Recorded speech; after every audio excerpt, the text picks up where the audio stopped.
북쪽에서 가장 큰 나무로 소문난 아주 엄청나게 큰 한 나무 한 그루가 갑자기 넘어졌습니다.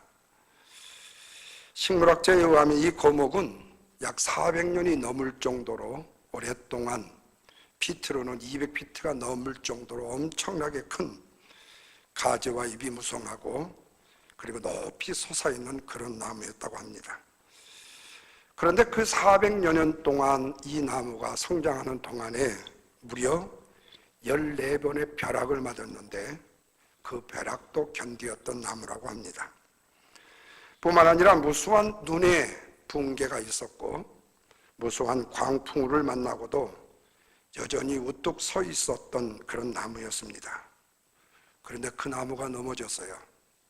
이유를 알고 보니까 그 작은 벌레에 의해서 먹혀가지고 쓰러져 버리고 말았다는 거예요. 이 무성한 거목이 번개와 광풍과 쏟아지는 비에도 죽지 않았지만 보잘것없는 이 미물의 갑충의 입에 의해서 죽고 말았다는 사실입니다. 여러분 혹시 갑충이라는 곤충을 아시나요? 찾아보니까 이 아주 벼룩같이 생겼는데요, 이 엄지, 이 검지 사이에 놓고 한번 싹 비비면은 가루가 되어버릴 정도로 작은 곤충입니다. 그런데 험하디 험한 광풍과 눈보라와 불의 14번의 벼락을 맞고도 견디었던 나무가 작은 미물의 곤충에 의해서 넘어지고 말았다라는 사실입니다. 여러분, 여기서 우리가 한 가지 얻을 교훈이 있습니다. 그건 작다고 무시해서는 안 된다는 것입니다. 뿐만 아니라 별거 아니라고 여기는 기초를 무시하면 안 된다는 사실입니다.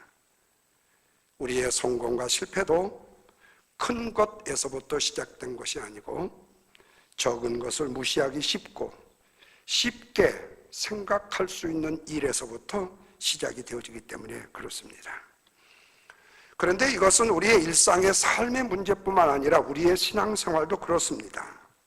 신앙의 작은 본질, 이 본질을 바로 깨닫지 못하게 되면 아무리 오랜 세월의 신앙의 경력자요 직분자라 할지라도, 아니 성경 내에서 수백 번을 읽고 연구를 하는 성경의 박사라 할지라도 넘어질 수밖에 없다는 사실입니다. 여러분, 1992년인가요? 예수 재림 사건이 있었던 장본인이 누구냐면 이장림 목사라는 분인데, 그분은 성서학자입니다. 우리 성경을 감수했던 분이에요. 근데 그분이 예수 재림의 미혹에 넘어져 빠져서 이단자가 되어버리고 말았습니다. 이 말은 우리의 신앙도 작은 기초에서부터 시작이 된다는 말씀입니다. 그렇다면 여러분, 기독교의 시작은 과연 뭘까 하는 거예요. 세 가지의 신비에서부터 시작이 되어집니다. 그 첫째가 뭐냐면 바로 삼위일체 하나님입니다. 한 하나님 안에 세 분이 존재한다. 다시 말하면 아버지와 아들과 성령이 함께 존재한다라는 말씀입니다. 이것을 우리가 논리적으로 설명할 수가 없습니다. 이것은 우리가 오직 그냥 믿을 수밖에 없는 신비인 것입니다. 두 번째는 하나님의 아들 되시는 예수님께서 사람이 되셨다라는 사실이에요. 완전하신 하나님이 그 예수님께서 동시에 완전한 인간이 되셨다라는 사실이에요. 이 사실 역시 논리적으로 어떻게 설명할 수가 없어요. 그러나 믿을 수밖에 없는 진리일 뿐입니다. 세 번째는 인간의 구원의 신비예요. 우리는 우리의 구원이 내가 예수를 믿기로 작정하고 교회에 나갔으니까 내가 구원을 받은 것으로 생각될 수 있지만 사실은 하나님의 은혜로 말미암아서 우리가 구원받은 사람이 되어진 거예요. 그래서 우리가 구원을 받은 것이 하나님의 은혜로 이루어진 것이기 때문에 내가 목사가 된 것도, 장로가 되고 권사가 되고 직분자가 되고 교회의 신앙이 되어줄 수 있는 것도 내가 잘나고 똑똑하고 내가 뭔가 가졌기 때문이 아니라 하나님의 은혜로 이루어진 것이기 때문에 내가 잘난 목사다, 내가 잘난 장로다, 내가 똑똑한 사람이다 라고 자랑할 수가 있다 없다? 없다는 얘기입니다. 자, 우리 한번 삼위일체 하나님에 대한 도표를 한번 보십시다. 한번 띄워주시겠어요? 여기에 보면은 세 개로 나누어져 있어요.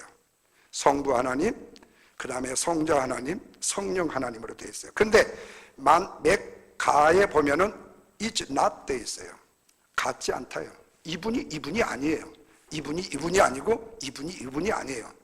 그런데 본질로 들어가서는 어디요? 똑같은 한 분이에요. 자, 구분이 되지만 한 분이 되신다는 이 신비한 거예요.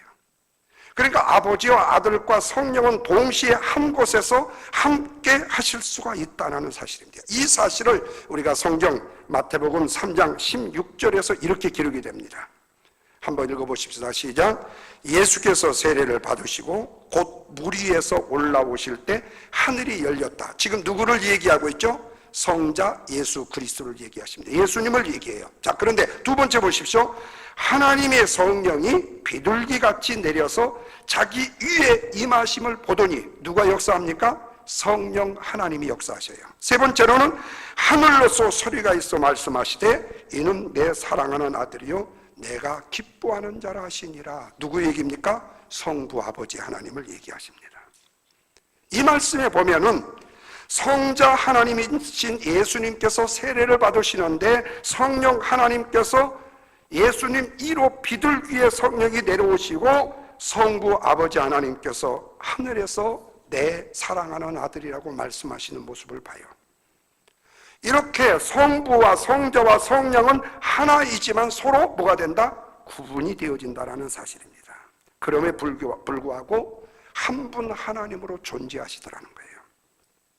그런데 문제는 우리가 이러한 가르침과 이 사실을 머리로 아무리 이해를 하려고 해도 아인슈타인의 상대성 원리를 가지고 적용을 시킨다 할지라도 이해가 될 수 있어요, 없어요? 이해할 수가 없다는 겁니다. 그래서 우리는 이 사실을 뭘로만 받아들여야 되는 거예요? 믿음으로만 받아들여야 한다는 겁니다. 그렇지 않고는 도저히 이해하기가 힘들기 때문에 그렇습니다. 아니 목사님, 그렇게 우리 인간이 깨닫지도 못하는 진리를 하나님이 우리한테 주실 필요가 뭐 있어요? 그래서 하나님이신 거예요. 그래서 우리 인간은 부족한 인간인 거예요. 우리가 만약 하나님처럼 되어졌다면 하나님을 끌어내릴 겁니다.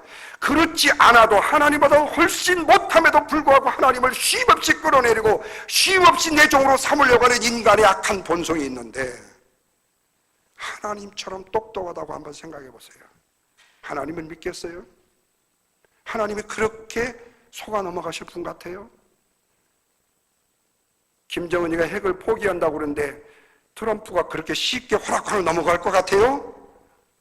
세상 사람 다 안 믿는데 하나님도 절대 넘어가지 않으셔요.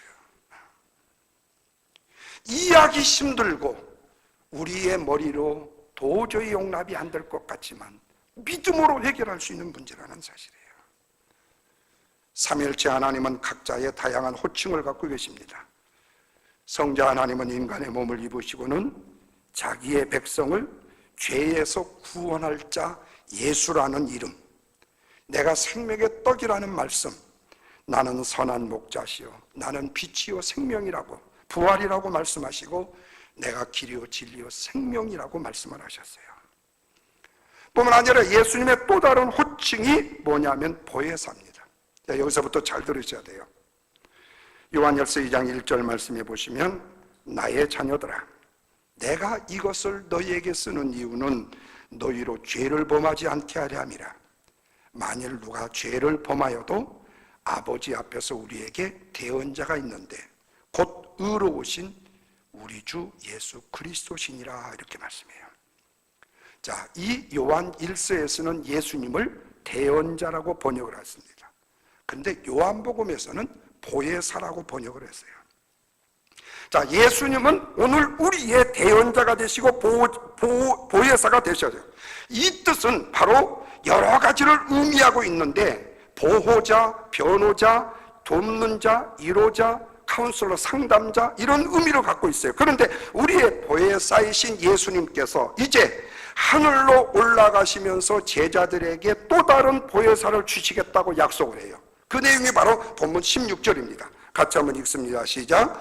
내가 아버지께 구하겠으니 그가 또 다른 보혜사를 너희에게 주사 영원토록 너희와 함께 있게 하리니, 이렇게 말씀해요. 자, 이 말씀에 보면은 분명히 다른 보혜사가 있다고 말씀을 했어요. 바로 삼위일체 중에 한 분이신 누구를 가리킬까요? 성령님을 가리키고 있습니다. 요한복음 14장 26절 말씀에 보혜사 곧 아버지께서 내 이름으로 보내실 성령, 그가 너희에게 모든 것을 가르치고 내가 너희에게 말한 모든 것을 생각나게 하시리라, 이렇게 말씀해요. 부활하신 예수님께서 하늘에 올라가셨지만 다른 보혜사이신 성령님이 오셔서 우리를 보호하시고 우리를 위로하시고 격려하시고 우리를 도와주신다고 말씀하고 있습니다. 뿐만 아니라 이 두 분의 보혜사께서는 장소만 다를 뿐 우리를 위해서 다 각자의 위치에서 기도하고 계시더라는 사실이에요.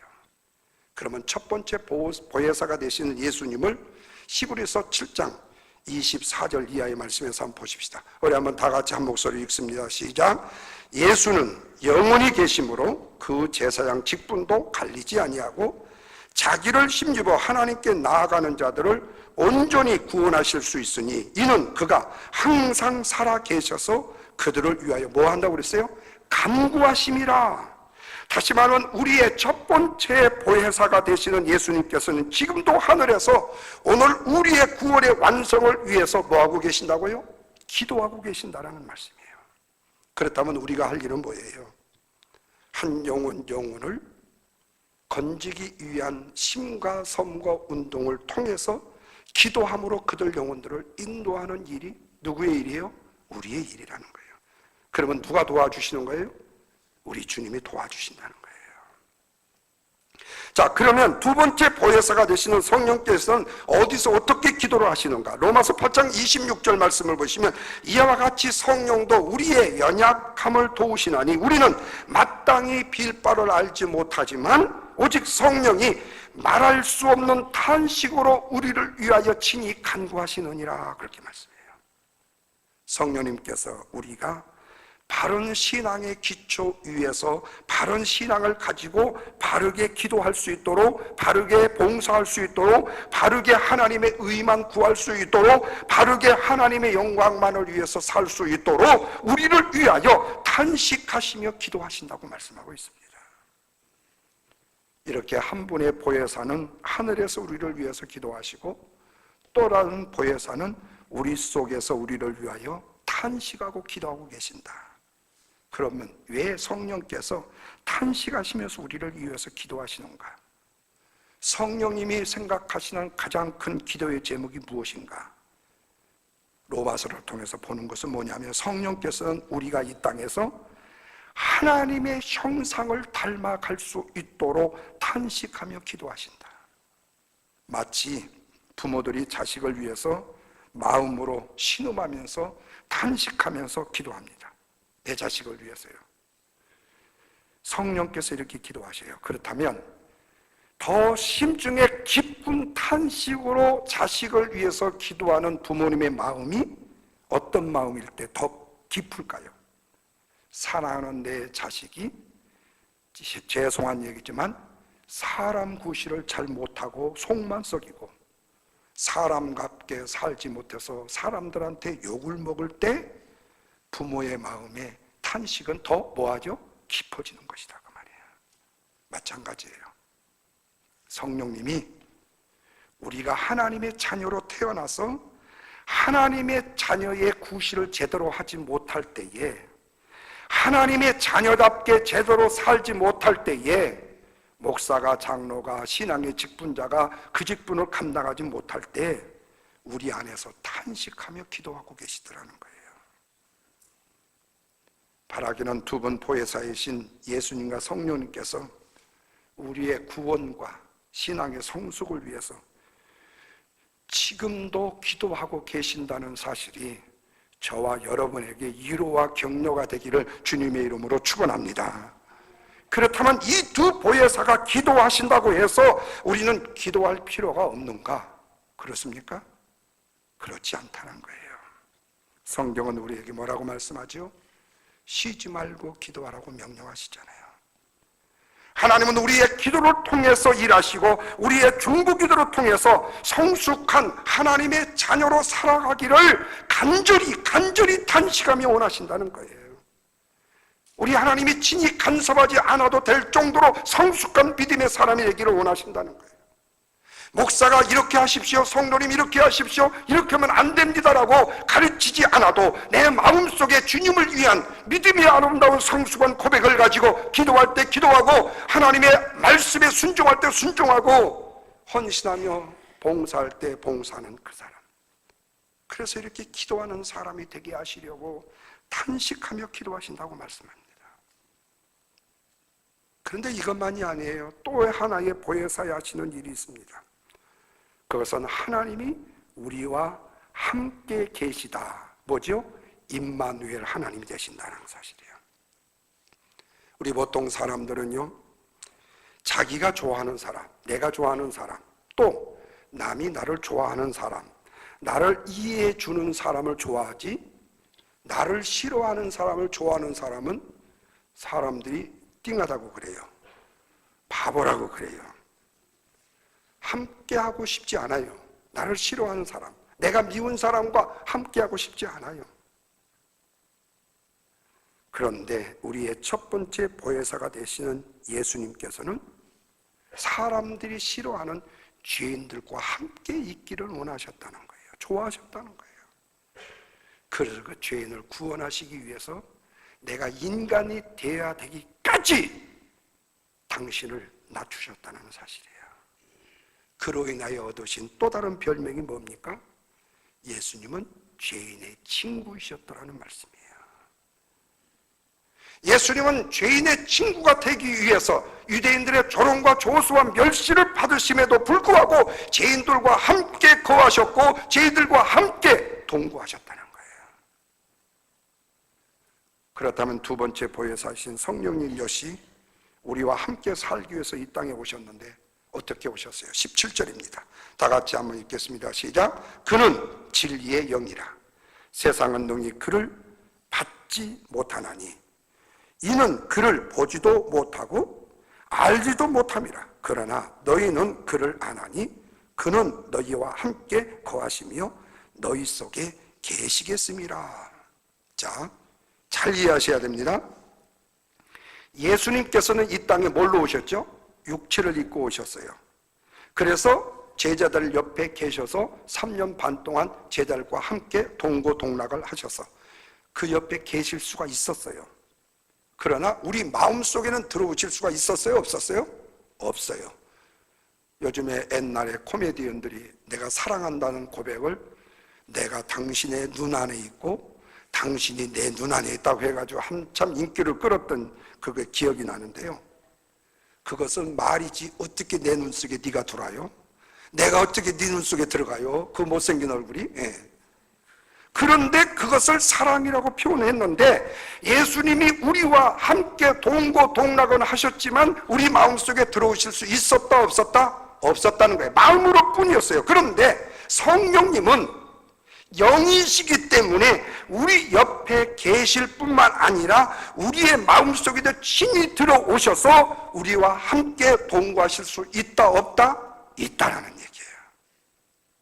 며칠 전에 SNS에 어느 교회의 어떤 성도님이 주차장을 나갔는데 사진 촬영을 했는데 자기 추록차 위에 천사가 이렇게 있는 모습이 찍혔어요. 즉시로 담임 목사님한테 그 사진을 가지고 와서 이렇게 했다고 그러니까 그 담임 목사님이 천사가 당신의 가정을 지킨다. 그러니까 안심하라. 그래서 그분이 참 안도함을 얻었다. 그런데 자기가 심적으로 너무 많은 고통을 받고 있을 때에 그런 거 임했다. 그런데 그것을 믿어야 된다. 그건 저는 모르겠어요. 어쨌든 구름이 이상한 구름을 타고 천사의 얼굴, 예수님 얼굴이 했다는 것은 믿을 수 있는 일은 아닌 것 같은데 그렇다고 딱 안 믿는다고 제가 말할 수도 없어요. 예. 그 주님의 마음을 내가 어떻게 알겠어요? 그러나 보편적으로 자기가 카메라를 잘못 찍어놓고 성령이 임해서 빛이 임했다고 한국에 지금 깜빵에 가 계신 이재롱 목사님께서 그렇게 하다가 그분이 지금 감방에 가 계십니다. 예. 그래서 철저한 이단으로 돌변을 해버리셨는데, 우리 영이신 성령님은 우리 안에 질이 들어오셔서 함께 거하실 수가 있어요. 이렇게 두 분 보혜사께서는 우리와 함께 있기를 원하셔서 이 땅에 오셨지만, 이 땅에 오신 목적에는 뭐가 있다? 구별이 된다. 차이점이 있다는 거예요. 첫 번째 보혜사이신 예수님께서는 친히 죄인을 구원하러 오셨기 때문에 죄인과 함께 어울리셔서 동고동락을 했고 마침내 죄인을 위해서 십자가에 죽으셨지만, 두 번째 보혜사이신 성령님께서는 죄인들과 함께 있으려고만 오신 것이 아니라 십자가의 복음을 믿고 의롭다함을 받은, 구원받은 죄인들과 함께 하려고 오셨다. 그렇다면 지금 우리 예수님은 저와 여러분의 곁에 계실 수 없지만, 그 예수님이 보내신 보혜사 성령님은 저와 여러분의 곁에서, 내 마음속에서, 우리의 가정에서, 우리가 가는 어느 곳에든지 우리를 눈동자처럼 지키시고 보호하시는 하나님이심을 믿으셔야 된다는 거예요. 이게 바로 오늘 우리가 주의 성령과 동행하는 아름다운 주의 축복이라는 거예요. 그래서 오늘 읽은 말씀 중에 17절에 뭐라고 하는 거니? 세상은 능히 성령을 받지 못한다, 그렇게 말씀해요. 그러니까 믿지 않는 영혼들과는 그 성령님이 동행할 수 없지만, 믿는 저와 여러분의 생활의 삶 속에는 친히 성령이 임재하셔서 우리와 동행하신다. 아멘. 그러므로 오늘 우리는 성령과 동행하는 영혼이라는 거예요. 그러면 왜 차가 부딪히려고 할 때 착 피하게 해주시지? 졸지 마시라고요. 졸아서 부딪히는 거예요. 예수님을 믿고 영접한 사람에게는 누구나 두 번째 보혜사이신 성령님이 함께 계심을 믿으셔야 돼요. 아멘. 그래서 그리스도인은 결코 외롭거나 고독한 사람이 아니라는 거예요. 그런데 제자들은 예수님이 떠나신다는 말씀을 듣고 고아와 같은 느낌을 받았어요. 그러나 성령이 오시면 너희는 결코 외롭지도 고독하지도 않게 될 것이라고 18절에서 이렇게 말해요. 다 같이요, 시작. 내가 너희를 고아와 같이 버려두지 아니하고 너희에게로 뭐리라? 오리라고 말씀을 하시는 겁니다. 이렇게 성령님은 우리로 바른 길을 갈 수 있도록, 예수님의 성품을 닮아갈 수 있도록 인도하시는 분이셔요. 그래서 성령님을 때로는 우리는 하나님의 영이라고 부르기도 하고 때로는 예수님의 영이라고 부르는 것입니다. 그래서 우리는 성령님을 통해서 예수님을 만나게 되고 하나님을 만나게 되는 것을 믿으시기 바랍니다. 바로 우리의 믿음 생활의 인도자가 바로 성령님이시라는 거예요. 그래서 예수님은 본문 20절에서 이렇게 말씀해요. 그날에는 내가 아버지 안에, 너희가 내 안에, 내가 너희 안에 있는 것을 너희가 알게 될 것이다, 그렇게 말해요. 성령을 통해서 하나님 아버지와 아들 예수 그리스도와 함께 심규럽게도 하나가 되어 연합된다는 사실을 말씀하고 있습니다. 그렇다면 오늘 우리가 할 일은 뭐예요? 우리의 인생을 모두 책임져 주시고 우리와 함께 동행하시는 성령님을 근심시켜서는 안 된다는 거예요. 에베소서 4장 30절 말씀에 하나님의 성령을 근심하게 하지 마라. 그 안에 너희가 구원의 날까지 인치심을 받았느니라고 말씀하기 때문에, 그러면 성령님이 언제 근심을 할까요? 에베소 4장 31절에 모든 악독과 격정과 분노와 소란과 욕설은 모든 악에 함께, 악과 함께 내버리라, 그렇게 말씀해요.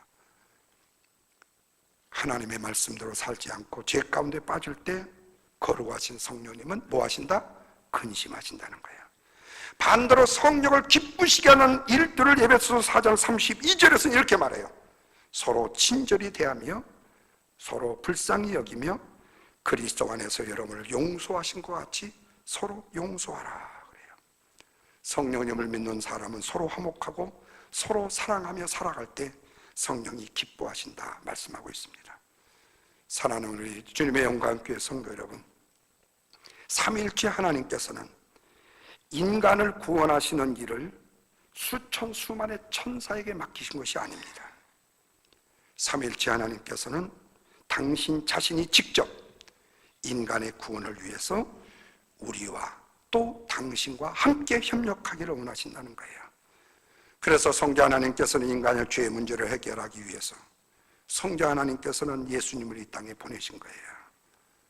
성자 예수님이신 하나님이신 예수님께서 인간의 모든 죄를 사해 주시기 위해서 당신의 몸을 십자가의 속죄의 제물로 바치셨고 성령님을 보내신 것입니다. 결국 성령 하나님께서는 우리들이 아버지 하나님의 집인 어디까지? 천국에 도착할 때까지 우리와 함께 동행하시고, 아멘, 우리를 보호하시고 우리를 이루하시고 우리를 격려하시면서까지 하나님의 형상으로 만들어 가시는 일을 지속적으로 하고 계신다는 말씀입니다. 저는 우리 사랑하는 성도들에게 간절히 바랍니다. 우리의 눈에 직접 보이지는 않지만 늘 우리와 함께 동행하기를 원하시고 우리의 보혜사가 되시는 성령님과 그 성령님을 보내신 예수님, 그리고 예수님을 보내주신 하나님 아버지께 감사와 영광을 돌리는 아름다운 복되고 귀한 삶을 살아가는 저와 여러분 우리 모두가 되기를 간절히 소원하며 기도합니다. 기도하겠습니다.